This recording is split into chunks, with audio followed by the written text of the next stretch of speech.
আসসালামু আলাইকুম। আজকে আমরা স্পেশাল একটি জিনিস নিয়ে এসেছি, সেটা হচ্ছে আনবক্সিং করে দেখব। সেটা হচ্ছে ফ্রি ফায়ারদের লাভারদের জন্য একটা স্পেশাল জিনিস।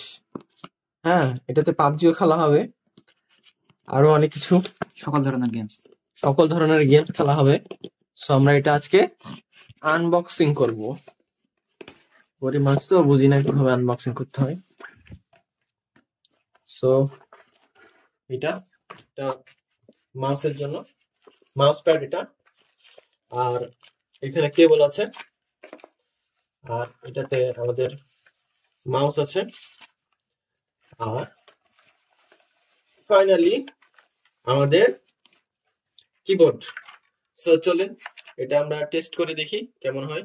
A few moments later. তো ফাইনালি আমরা কিনে ফেলেছি RGB keyboard and mouse. So light up করে দিলে কেমন লাগে দেখব। তো দেখতেই পাচ্ছেন অন্ধকারে কত সুন্দর আলো জ্বলছে। এটা আমার ছোট ভাইয়ের। ফাইনালি অনেক সুন্দর লাগছে দেখতে।